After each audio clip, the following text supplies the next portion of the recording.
على أموالهم وتكلمون أيديهم وتشهد أرجلهم بما كانوا يكسبون.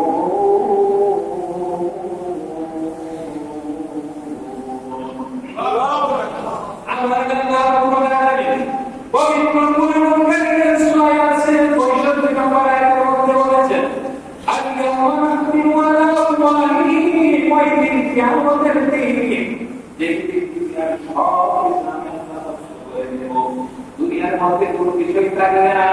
ওই দিন কিয়ামতের দিন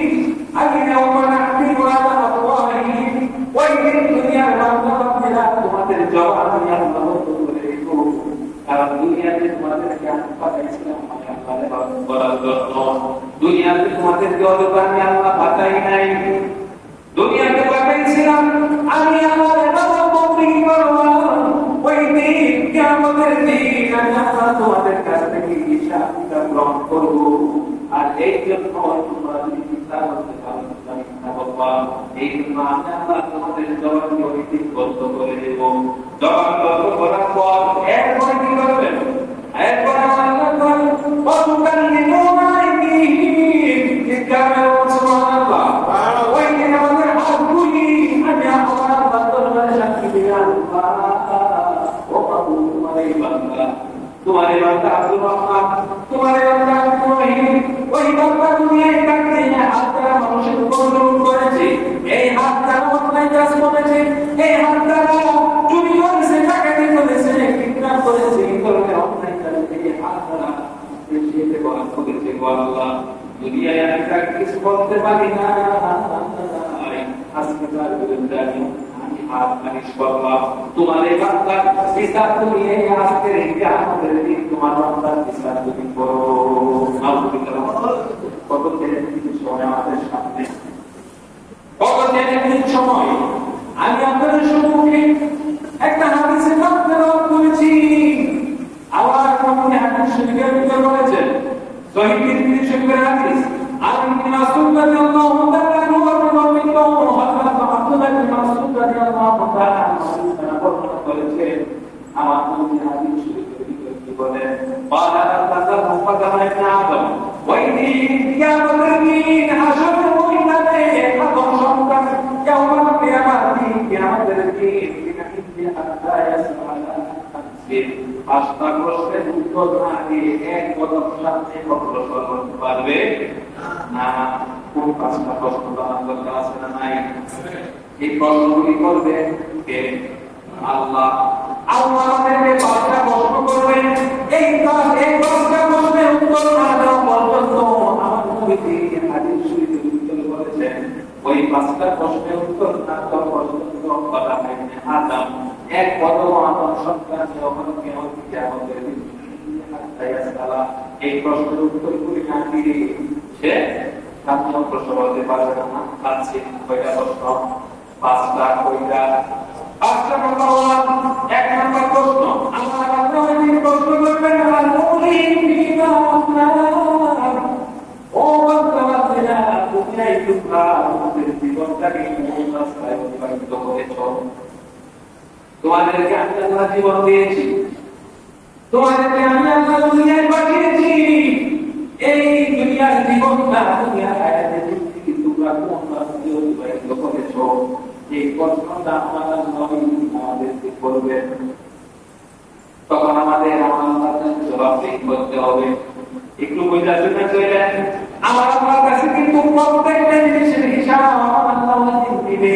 এরপরে আমার কি বলেছেন, তুমি তোমার যৌবনকালটা কোন রাস্তায় অতিবাহিত করেছ? তোমার যৌবনকালের হিসাবটা আমি আল্লাহর কাছে তুমি দাও।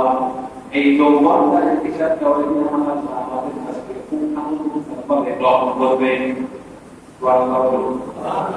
যৌবনকালের ইবাদত করব আমি। যৌবনকাল যারা সরকারি চাকরি করে তারা যৌবনকালে সরকারি ডিপার্টমেন্টে সরকার তার চাকরি করতে ডিপার্টমেন্টে ওই 25 বছর 25 বছর চাকরি করে, কিন্তু সরকারি চাকরি আসে না। সরকার চিন্তা করে এই লোকটা সে আমার কাছে দেশের কাছে সরকারের ডিপার্টমেন্টে সে 25 বছর সে অতিবাহিত করেছে, সে আমার অধীনে এসে চাকরি করার পর জীবন মোট সময় যৌবনকাল এই জায়গার মধ্যে কাটিয়েছে। সরকার তার জন্য একটা পেনশনের ব্যবস্থা করে বলেন, সরকার চিন্তা করে এই লোকটা আমাদের দিনে চাকরি করবো 25 বছর তার যৌবনকাল গুরুত্বপূর্ণ সময়টা রাস্তায় কাটিয়েছে, তার মধ্যে কিছু একটা বলে একটা ব্যালেন্স থাকে, একটা অর্থ জমা রাখে। এই টাকাটা সে যখন 25 বছর পরে পেনশনের তারিখ তখন সে ওই তুলে 25 লাখ 30 লাখ 40 লাখ তার বেতনের স্কেলের মধ্যে একটা দেওয়া হয়। এই টাকাটা দিয়ে কিন্তু একটা ভালো একটা বাড়ি করতে পারে, হজ করতে পারে, বা তার ইচ্ছা তার মনের ইচ্ছা মতো সেটা কিছু করতে পারে। মৃত্যুর আগ পর্যন্ত তার বেতনের একটা পরিমাণে তাকে কিছু টাকা দেওয়া হয়। সে যখন মারা যাবে তার স্ত্রী ওই টাকাটা পাবে, এইভাবে তাকে সম্মানিত করা হয়। আমরা এখন যৌবনকাল অতিবাহিত করতেছি, যৌবনকালের আমাদের দরকারি সময়, বয়সের হিসাবটা যদি আমরা বুঝ করতে পারি, বয়সের হিসাবটা যদি আমাদের আল্লাহর সাথে আমাদের লেনদেন সব কিছু ঠিক হয়ে যায়, তাহলে আমাদের চিন্তা নাই।